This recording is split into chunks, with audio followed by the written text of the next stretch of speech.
On this week's episode, we talk about what to expect when using paid ads on LinkedIn. We discuss user personas, what they are and how to use them.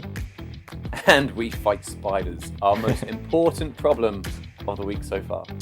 Ah! 1, 2, 3, 4. I'm Neil. And I'm Matt, and we are the Invention Junkies. We lost our jobs at a high-tech startup, so have 3 months to start a successful design business on our own. Listen in to follow our story, relive our failures, and join us on this race against the clock. Well, hello, Matt. Good morning, Neil. How you doing? Good morning. Yeah, I'm okay. How are you? Yeah, great. I think it's been, we always sound the same. No, can't say it's been another great week. It's been an incredible week, an amazing week. We've had lots of highs, sure. Yesterday being, I think, the main one. We'll get to that in a moment, I'm sure. Yeah, but we started the week by, in our very typical fashion, changing our mind about something. Yeah, but I'm glad that we do though. Like, if we just stuck with something that wasn't working, we'd never get anywhere. We tend to be quite aggressive on. I guess not aggressive. We criticise how we're spending our time and if it's the right thing. Yeah. And we're reviewing that every single week, or if not daily. And if something doesn't feel right, we're like, this doesn't feel right. We should be doing something different. And I do like that we do that. But this week it was all about how much effort we're putting into social media. Yeah. It's really hard because you get to the point where you're like, am we just second guessing this because we're used to second guessing things? And do we just need to stick it out and wait for it to turn into something? But when you're under the kind of time pressure that we've given ourselves with the budget, the runway that we've got, you just don't have time. You can't afford to not be confident in the decisions that you're putting all this effort into. So we were losing a day and a half a week of both of our time, give or take, on average, to the social media preparations, planning, editing, publishing, posting. And that's not including all of the added stuff that goes into it afterwards as well. That's mainly this podcast, right? Yeah, I think the podcast takes about, it's the time it takes us to record and edit, and we're trying to streamline that every week, and I think we're getting closer with it. But then it's turning segments of the podcast into social media shorts that can be posted to promote the podcast and promote us and the business and what we're trying to do. And I think that's where almost an equal, if not greater amount of effort goes, is splicing these things that we've said in a very incoherent way. I mean, so just for, so everyone's aware of how long it takes us. So it's currently just coming up to like 9:10, 9:15 on a Friday when we record this. So we record at 9, we record for pretty much the time, we don't cut much out, maybe just the odd cough and splutter here and there. Then to edit it, whoever's editing, which we take turns, needs to receive the video and audio feed from the other person. So it's a good, I don't know, whatever, 10 gig, if it was raw footage. To send over the internet, and so you're always limited by the person with the slowest internet speed, which is mine at the moment because I'm waiting for fast fibre to hit my street. So we found out that if we then re-edit just the raw footage into a lower sort of format, then we can get it we can send it faster. Yeah. And then it's not a panic, but like, right, let's get it edited. So then you have to spend minimum of the same time than it took to record it to go through it and just make run over all the bits. Normally, I think that takes, once that's done and then it's exported, it takes us to around about midday on a Friday. Yeah. And then you have to do, we don't have to, what we have been doing is a second pass on what clips are shareable on social media, which is the bits that we put out on all of the platforms. And that bit arguably takes more time than the actual episode itself. Easily. It's such an art getting a small conversation into under 60 seconds and putting it into a clip that someone's going to engage with and someone's going to be intrigued with and follow through. And so this week that overflowed into Monday. So I think we pretty much lost all of Monday this week as well doing that. and we said, well, we'll finish it off because we'd done it, but let's just reassess why are we doing this in the first place, and what benefit does it give the business? Yeah. And that's when we sort of decided that we should spend less time. So the conclusion was that we're going to budget half a day, and then whatever we can get done in half a day is what it is. So if we can't get anything else done, then it doesn't get done. If this podcast suddenly ends like mid-sentence, then that's you know why. Run out of time. We enjoy the podcast. We agreed we like doing it. We don't want to stop it. So we'll carry on doing that. We can afford half a day a week to do it, but otherwise we're not going to put in any more time. Yeah, and I think it also comes back to reviewing our strategy and why we're doing this in the first place. And it's about growing a community of people that share our values and interests. And, we deliberately try and talk about things that are steered by topics that are at the core of the business we're trying to make, and topics that we hope will resonate with listeners. And if our strategy is to produce products that also, resonate with this community, and we're losing that time of development in making something like this, then it feels a little bit backwards to be trying to almost promote something that you haven't made yet. So we want to focus on the development, and then we've got something that we can really shout about. And trust me, we'll be shouting. That's the thing, isn't it? We can't sell anything yet. We're not. Yeah. We can call people to action, but we can't do anything. All they can do is just listen to the podcast where we're saying we're making something, but we've not finished it yet.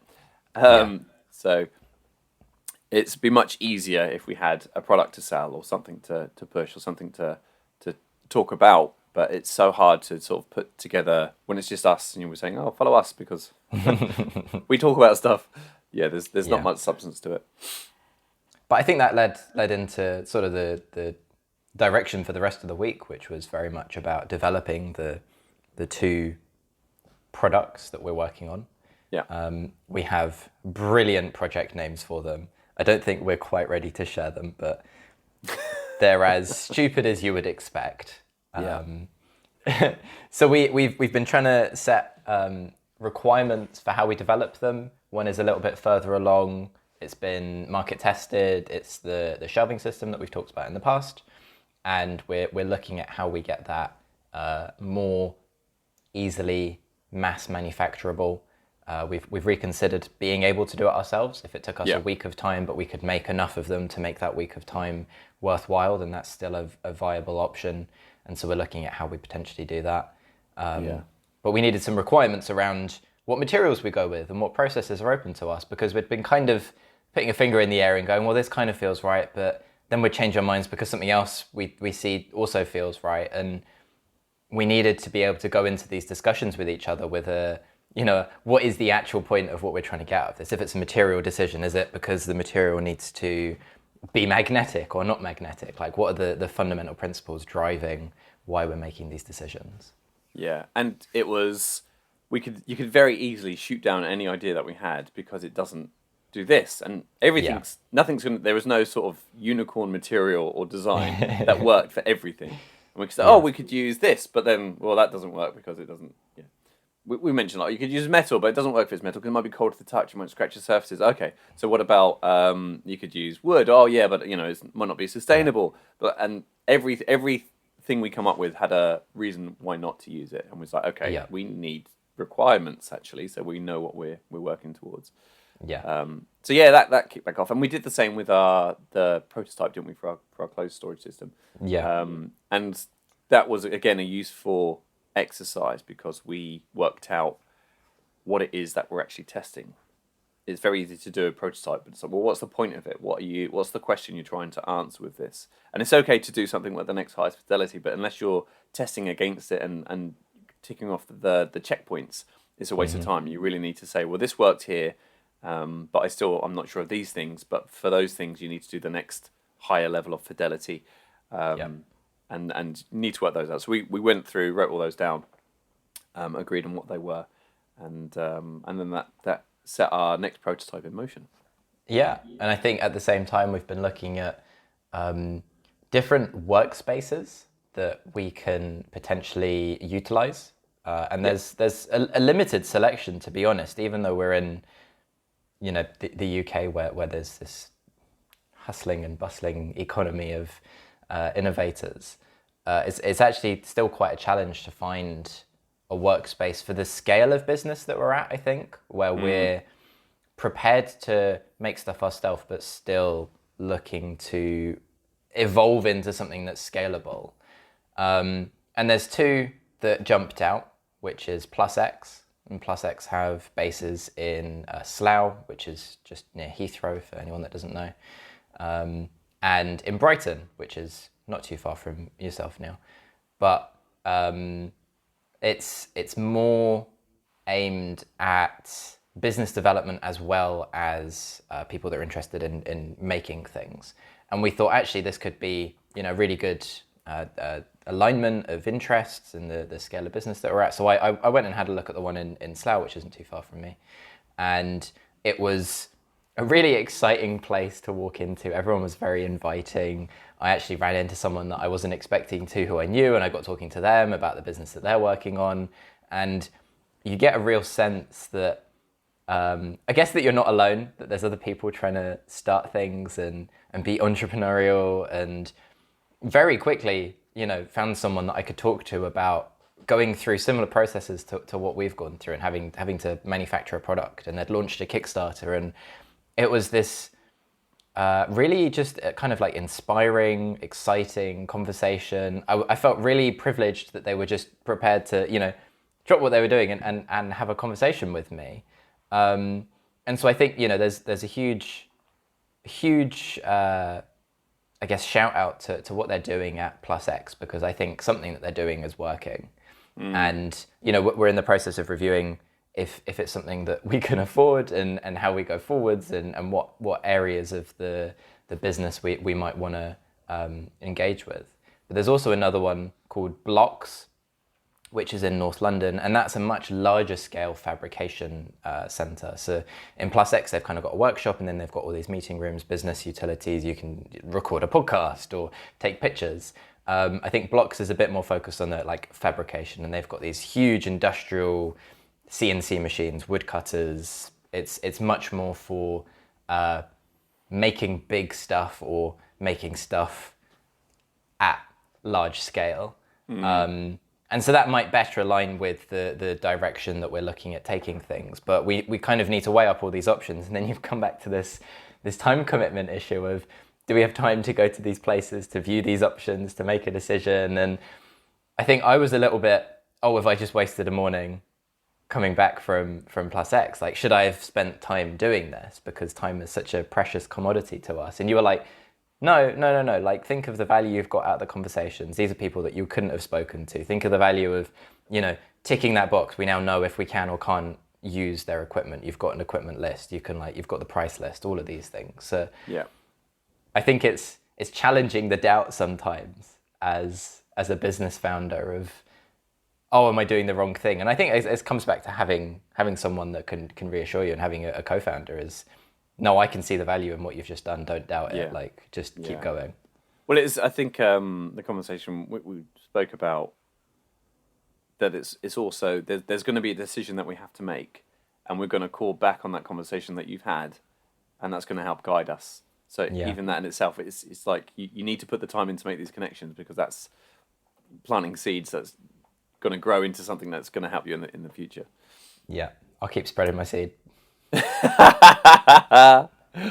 Classic Matt.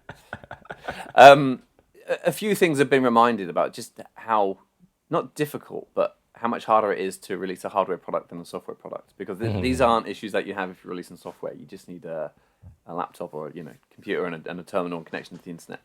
Obviously it does help meeting people in person, but you don't need the setup that goes with it. So we really have set ourselves a bit of a challenge here, not only to try and do things the right way and the sustainable way and all of those things, but also making a hardware product. And also we don't live very close to each other.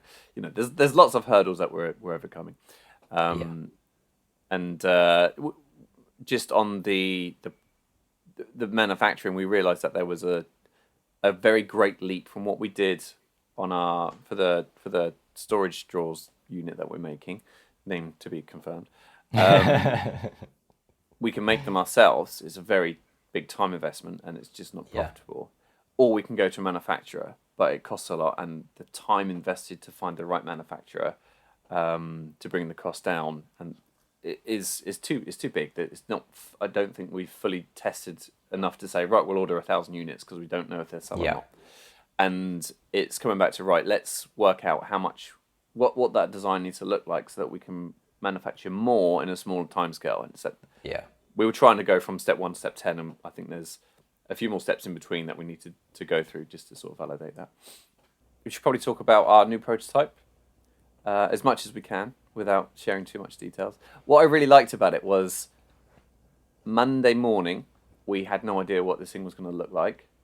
And yesterday, it was close to finished. It's got a little bit of work left to do on it, but it's close to finished, and it looks so good.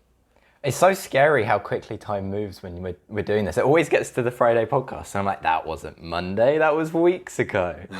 Oh my God, I can't believe... Yeah, so we've been working on this prototype that's like 3D printed and PVC pipe and crudely assembled, and I'm looking at the one that I've got in the room with me, and it kind of looks like a Frankenstein's monster of parts. And we've been trying to test like features one at a time, but we keep hitting limitations with the materials that we've been using. And so we kind of went, no, we need to scale back and just test the fundamental principles and test them robustly so that we're not being limited by the fact that it's 3D printed. And I think probably got stuck in the prototyping trap of wanting to make something a bit better before it was ready to, or trying to test too much before we were ready to. And so we kind of went, let's strip it back and like just use materials we can trust, like wood and wood screws. And you're right, we didn't have a design because we were like scrapping what we'd got, and we were like, right, let's simplify this component to a block of wood, and let's simplify that component to a block of wood. And I really liked the way that we built it up with the test plan first. And I know there's like a little bit of tedious labor in having those conversations where it's like, we need to make a list, and these are the things we're going to test, and how are we going to test these things? But we kind of had like 5 or 6 tests that we said, we think we can do these out of one prototype. The most important test is number 1. So let's design the thing that can do that. Okay, we've now got this like shape of what the design looks like. Test number 2. Can we change that design to incorporate test number 2 without compromising test number 1? And went down the list like that, and we got to like 6, and we're like, oh, we're not sure we can put 6 in without compromising anything. So we'll kind of leave that on the back burner, and when we're making it, if there's room to fit it in without doing anything dodgy, then we will. Yeah. And I can't wait to get it together and start testing with it now. It came together really quickly, and I think it's a nice reminder to your prototype doesn't have to be this perfect. You know, the amount of time we spent modelling and trying to get these 3D printed brackets working right, and we realised now that was the wrong place to put our effort because it didn't matter. Well, there was this moment yesterday where you handed me this very fancy saw to cut a bit of wood, and I mean half of it was just like to enjoy using the saw. But I used it once and I was like, yeah, that was very nice. And then whacked out the crude panel saw and I was like, but this is quicker. And just like rammed it through the rest. And they're like awful cuts that I'm sure you've like gone back and cleaned up. But not yet. But there was another moment where we was agonizing over what angle this thing needs to be cut at. And then was like, actually, it doesn't matter because this is just for aesthetics. So yeah, I've got the angle measurer out and like trying to line up the mitre saw, and you're like, I don't think this angle actually has a functional purpose. I was like, oh, why didn't you say that sooner? It's 39.2 degrees. Yeah. We're getting better. Yeah, but in other news, we also tested advertising this week. Our first paid ad. We did. That was exciting and scary at the same time. Yeah. So, do you want to go into some detail on this? Yeah, I think it's just worth talking a little bit, just going back to social media about why we started a social media presence. And we realised that to have a paid ad, to sponsor an ad, a post, or put something on social media sites, it performs much better if you've got a bigger following. You can't, if you go in cold with no momentum, it doesn't reach as far. If you've got a lot of momentum behind it, and you, for the same amount of money that you pay, it broadcasts to a much bigger audience. So the whole reason we started doing the podcast and the posting was like, so that when we do need to advertise aggressively, we've got that momentum behind us. Yeah.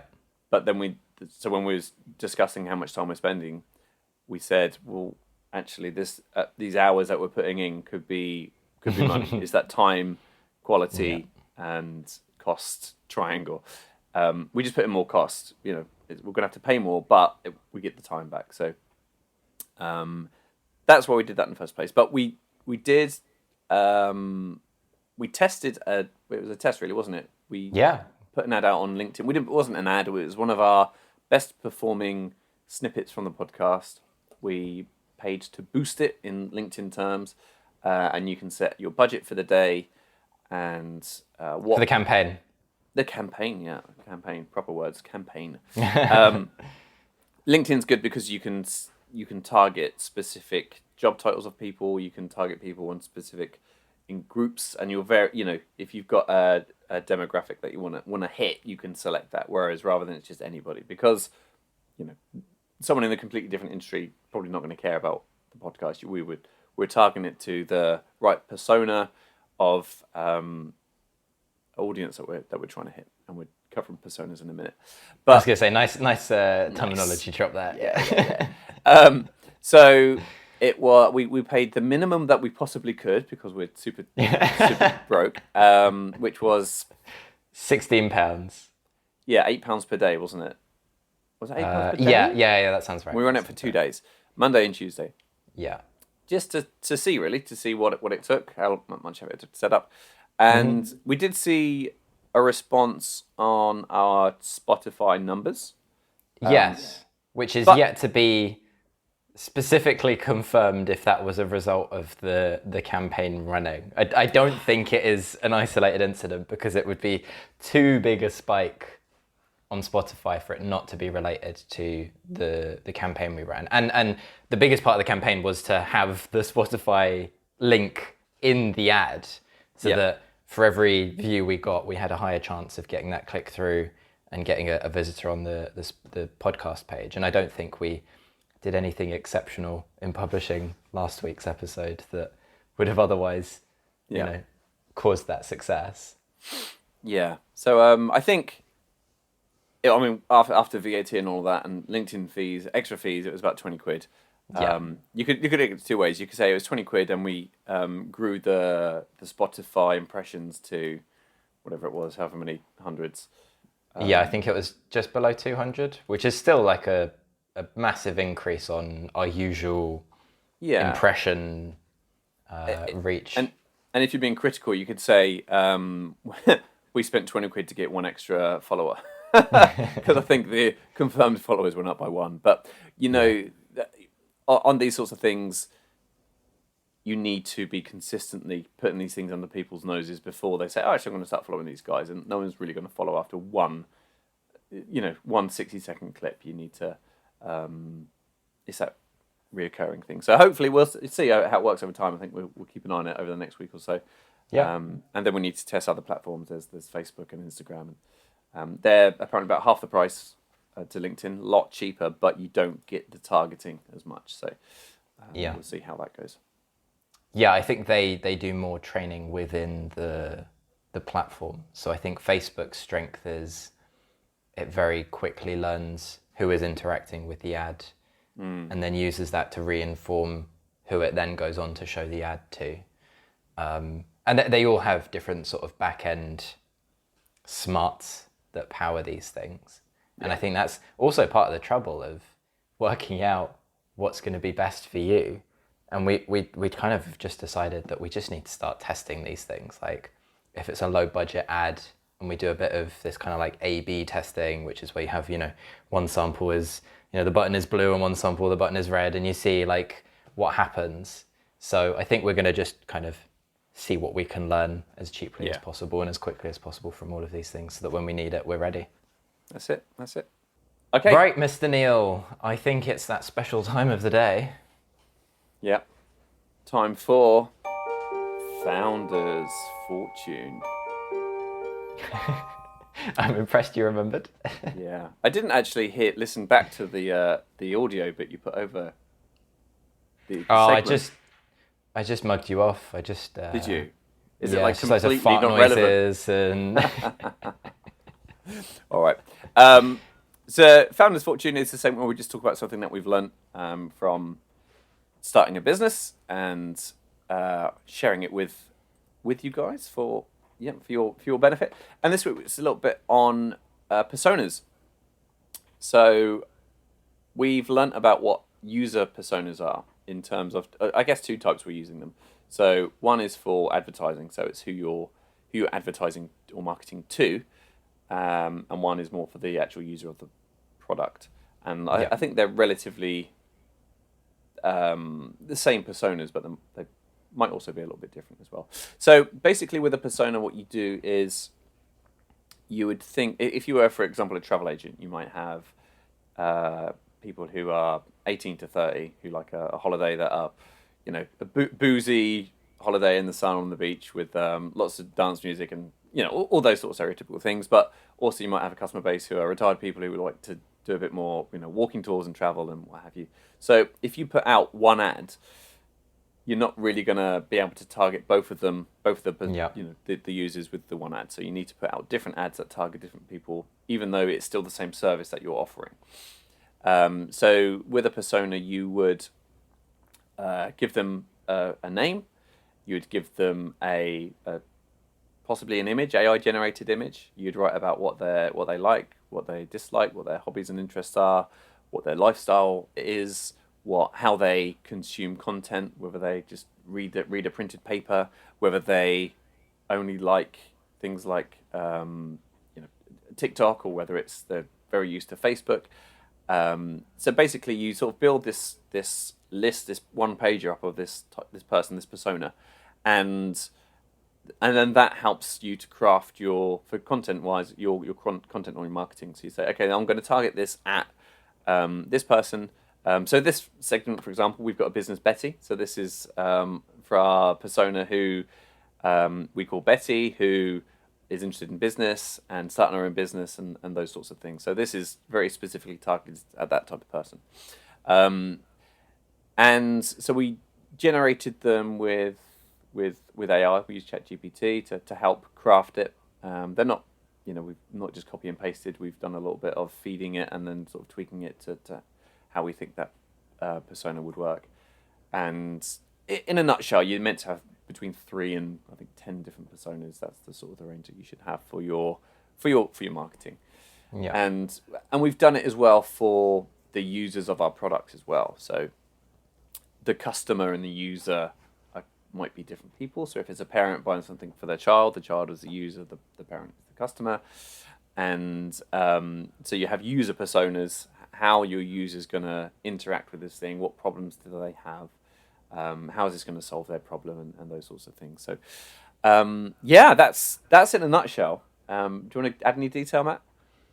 I think there's some of the mistakes I've seen when people try and use personas is they'll say something like, oh, our target market is 18 to 50-year-olds who are men and women. And it's like, well, that's like over half the population of the planet. That's not a useful persona. That doesn't help you steer the direction of your product. And it's a laborious process because you have to dig into the detail of what your brand is, who you're going for, and why you're going for that person or that category. And Business Betty is maybe not the best example. It's good for the podcast, but it's not one of the ones that we carry through everywhere in the business. There are other personas where we consider someone that we might be able to attract as a podcast listener, but it wouldn't be their primary interaction with us. They might be more likely to interact with us on Instagram because we post something that's a funny post that relates to them and their interests. And they are more likely to purchase our product because our product directly solves a problem for them.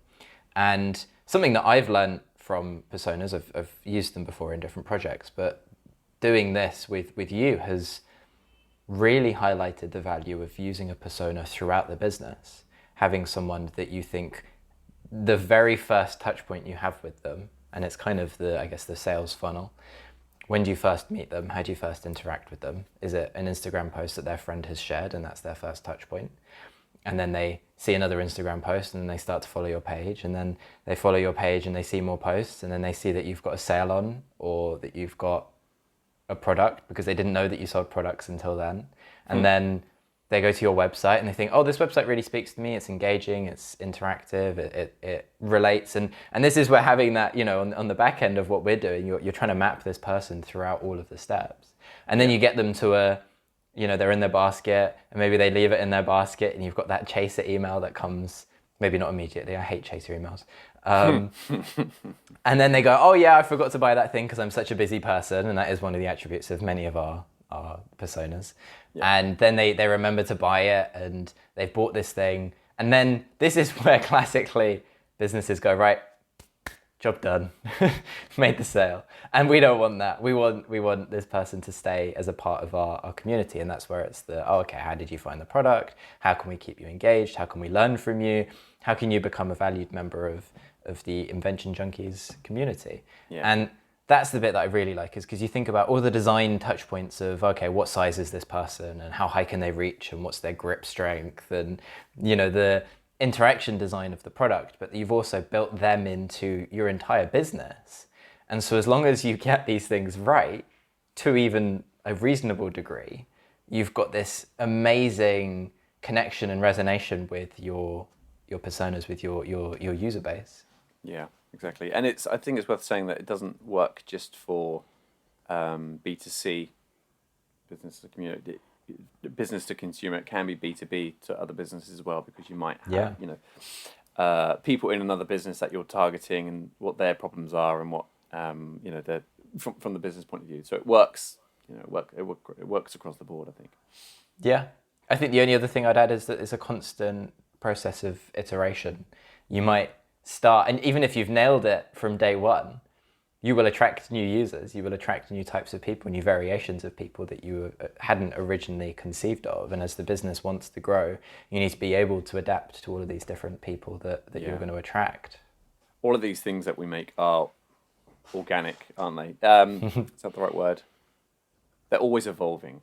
So even like a business plan, you can write it on a Monday, but then by the next Monday, you've probably learned something new that needs to tweak it, not change drastically, but something else that needs to be put into place. And with the personas, it's exactly the same. We'll learn more from data coming in. We might do something that adds a new persona or drops a persona, or it's constantly evolving. You need to constantly review what you've done and make sure that they're always current and up to date. You don't just make them and then they sit there for 10 years untouched. Yeah, it's striking that balance between being agile enough to adapt as things change and as you need to, but also still having a clear focus of what you're trying to achieve, and not like completely rewriting the rule book every time you hit a new change. Yeah, exactly. Okay, let's drag up the section that we've all been waiting for. The big one. It's the big one. It's time for Problem of the Week. That was a real lame hair flick. You barely even moved. You got to do it again. I want to see the headphones nearly come off. There we go. Problem of the Week. So this is our fun segment where we come up with outrageous ideas for modern day problems that are maybe not the biggest problems in the world, but most likely you are impacted by them, and you probably hate them as much as we do. Maybe not quite as much as we do. We're very passionate people. But this week's problem came to us quite literally while we were writing the show notes, because I experienced it. I looked up behind me and they're still sitting there, very, very cozy in the corner of the ceiling. It's a spider, and it's what to do with spiders. Yeah. Well, first of all, how big is this spider in your room? To be honest, it doesn't bother me very much at all. It's an inconvenience because I know my partner is not so happy about it being there. Yeah. And I now have to work out how to deal with it without compromising my humanity. When you you didn't play into it, but I wondered whether you'd say, when you say how big is a spider, do you do the leg width or do you do the body width? Because there's this is a great problem. Yes, because you get it was a massive spider and it's all legs, and it's like, that's not a massive spider. If it's like we should probably have the technical names up for these things, but yeah, a massive spider is something that's thick. I like to think of the leg to body ratio. Ooh. Okay. Of like how thick is the leg in proportion to the body, and usually the body is quite small and the legs are very thin. Yeah. But if you've got thick legs, then you probably have quite a chunky body on that thing. Yeah, I want to see the eyes for it to be a real problem with spider. So why is this a problem? Why is it? What do we care about this? I think it's really interesting. It's a very common phobia that people have. And I think there's a few guesses around like survival instincts that we've evolved to be fearful of these things because they were maybe toxic or venomous or whatever, had issues historically. But in the modern day, I think it's like a repulsion. People are disgusted at the idea of having spiders on them. I don't think anyone's really scared of being bitten. I don't think that's like a big part of it in the UK at least. Yeah. Oh, I don't know. They're still scary. It's they scurry, they move in an eerie way. There's no other sort of creatures that are the same sort of shape that are soft and cuddly and nice. I mean, some people love spiders and that's fine, but yeah, I'm still not a massive fan. But very occasionally there will be a tiny little one, and I'll think, oh, that's really cute. And there's even like an animated series online. I'll try and dig out for the show notes of a very cute little spider, and that really changes your perception of if you're scared of spiders. But I think let's try and tackle the problem with some anecdotes. So I think you had some experiences recently. Yes. This week I had many close calls with big spiders. A big spider being the body's bigger than a raisin. So that was when I was... No, I don't think that's big. That's the benchmark of entering like middling territory. Really? Anything smaller than that doesn't matter. That's just fluff. Yeah, I need like the footprint. What footprint does this thing take up total? Okay. I mean, I've had some close calls with smaller ones. So I wasn't. It made me jump, but I wasn't freaked out. So one was when I was cleaning out my shed, ready for you to come over and start prototyping. I was moving bits of wood around, and there were hundreds of spiders in that shed. One, I picked up a piece of wood that was leaning against the wall, and on the back side was a spider, and my finger went on its back, and I felt it sort of scurry out from underneath my finger. What was that? And then, saw this giant thing running away. Another piece of wood, I was about to cut it down and put my eye down it to see if it was straight or warped, and didn't realise there's a spider right on the very end, so it pretty much nearly touched my nose. Lovely. And then I made a bit of a louder sound. At that point, but yeah, again, it made me jump more than anything. I'm not too bothered. I don't kill them.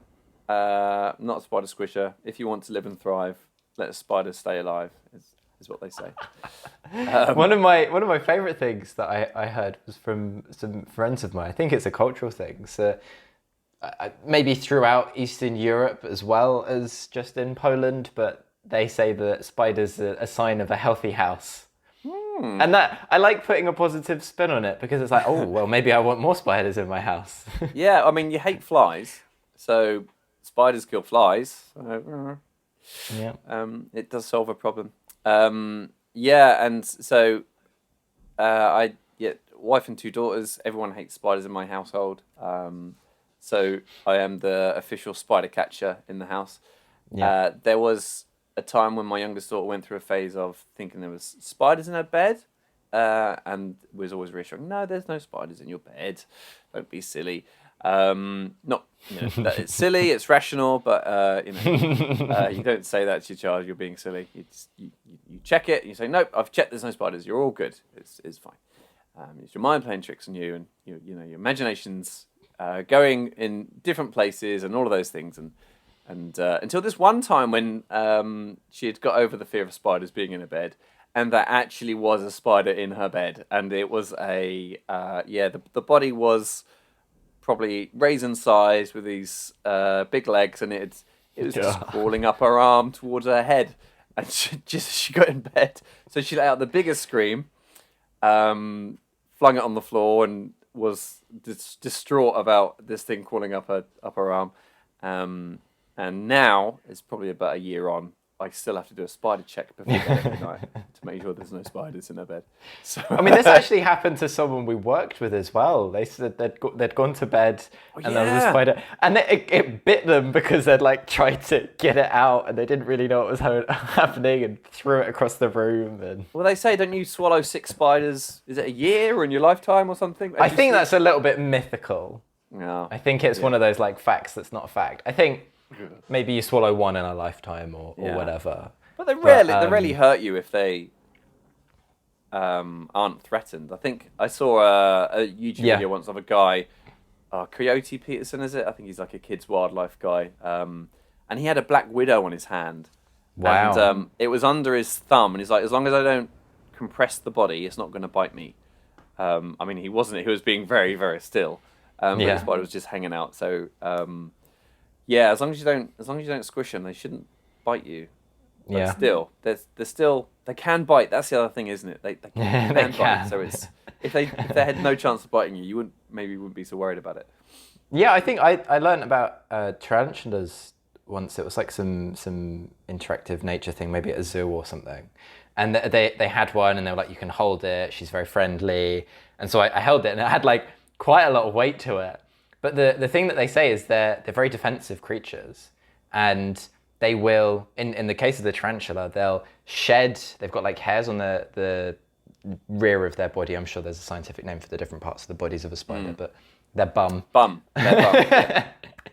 And they use their rear legs and they like knock these hairs off as like their spiky, prickly hairs, and that's their like almost like flares on a rocket, to distract. They like shoot these things off so they can scurry away. But the bite is actually like a last resort because they've got limited venom sacs or whatever toxin sacs, and they don't want to use it because it's precious stuff, and it's exhausting for them, and it's this whole ordeal. So I think maybe part one is we shouldn't be so scared of these things that don't really want to harm us, but we do have to face the fact that this is a problem, and we're here to solve the problem. Yes. So spiders in the home, right? It's not just going out and we don't need to kill all spiders. I think no.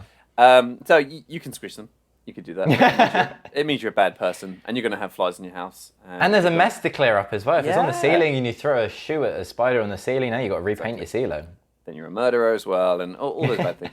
I mean, there's the classic cup and paper method, which is my go-to. Yeah, if there's a spider, it works quite well, providing it's on a flat surface. If it's in the corner, And I do notice that different spiders have different personalities. Some are just like, okay, I'll get in the cup. And others are just like fight mode. Frantic, the ones that scare me are where you can hear them fighting the glass. Yeah. Have you ever had one so big? Where it's like punching, it's like tinking. You can like hear it, like the little tink on the glass. You're like, okay, I'm going to take you to the far end of the garden when I take you out. And I'm going to like throw it away rather than just gently letting it out. There is actually a product available. I'm not sure. I've seen it a while ago called the Spider Catcher. And it's like these stiff nylon bristles on a little claw arm on the end of a pole. So it basically comes from above and just gently cradles the spider's body so its legs aren't hurt. So you can pick it up and then chuck it out. I've never used one, but I'm very fearful I'm distrusting of a product like that. I feel like you would go to grab the spider and it wouldn't work, and now you've aggravated the spider from the point it was at, and all you've got is like a brush to kind of like poke it with. Yeah. I mean, someone designed that product purely for this problem. Doesn't want to kill them, doesn't want them in the house, want to get them out, keeping them safe at arm's length. If we find it, we'll put a link in the show notes so you can check it out. I think maybe something closer to, so there's like insect extractors. There's like a Hoover with a chamber, And I think maybe something like that. I don't like the idea of it being such a purpose-built product. I want it to be, maybe it's just like a Hoover attachment. You plug this thing on the end of your Hoover, it reduces the suction, and you've got a safe compartment that you can now let out outside. Yeah, I mean, some people just vacuum them up anyway, and then the spider has to deal with the living in the dust bag. Yeah, I've never done that. That would be a horrible thing to do to a spider. Yeah. Although in our house, I mean, there'd be enough food that's vacuumed up. It would probably live quite a while in there.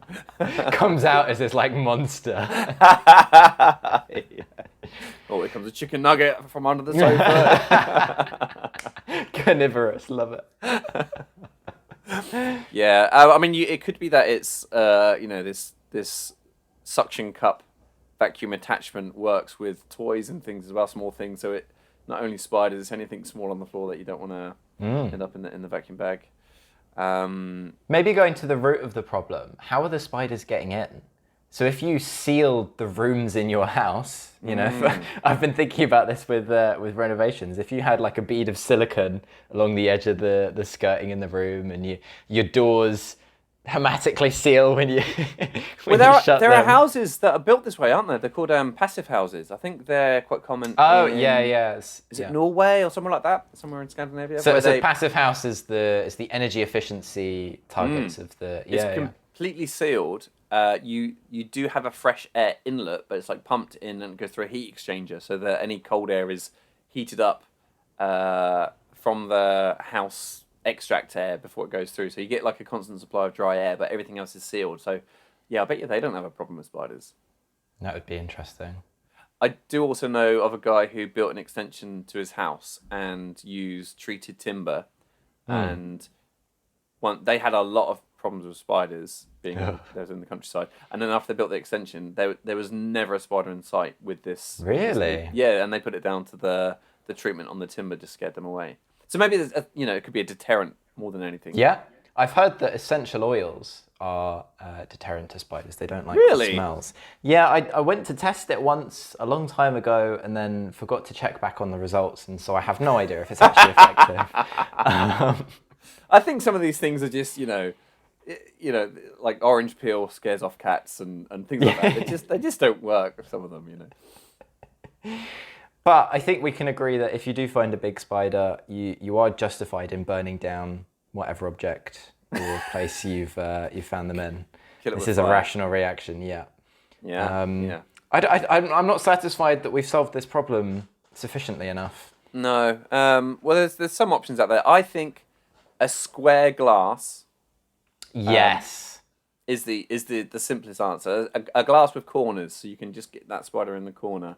Maybe there's a little suction thing on it as well, so it forces it into the glass. So you don't need the paper because you also don't want to crush its legs when you're sliding it under. Yeah, I was just gonna say that, like, because sometimes they're a bit docile, and you're like pushing the paper, and it's like, ooh, yeah, and then the legs are like getting caught under the glass, and you're like ramming it, and I'm like, well, just get on the side of the glass, but you don't want to tip it and aggravate it, and or you just leave them, hanging out there, and if it's wintertime, there's not going to be any flies about, so they're going to starve to death anyway, so...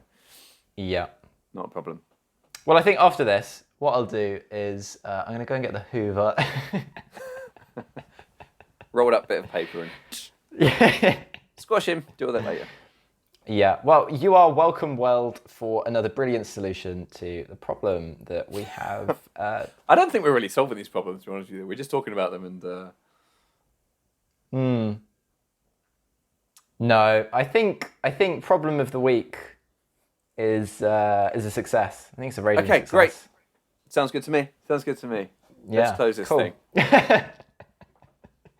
Well, our final segment of every week is it's officially a call to action, but I think really more appropriately it should just be called like gratitude, because I'm very grateful for everyone who listens, who shares, who talks to us. Anyone that has anything to do with anything we're doing. I still love receiving messages from people saying, check this out. It's related to something you mentioned, or, these guys are like you, or just like the episode. Like, we get feedback from some people quite regularly. So appreciative for it. And it goes a long way. Keep it coming. I think, if you haven't shared an episode before, maybe this is the week you take a leap and you think, oh, I'll send it to that person. I keep forgetting. If you want to just send us a message, send us a problem of the week for us to talk about, or some wisdom you're looking for that we might be able to help with. Anything, it's always very welcome. Definitely is. And we, very much appreciate it. Right. Do you want to take us out? I do. Let's do it. It's been a great week, Matt. Looking forward to next week. Yeah. Invention Junkies out. See ya.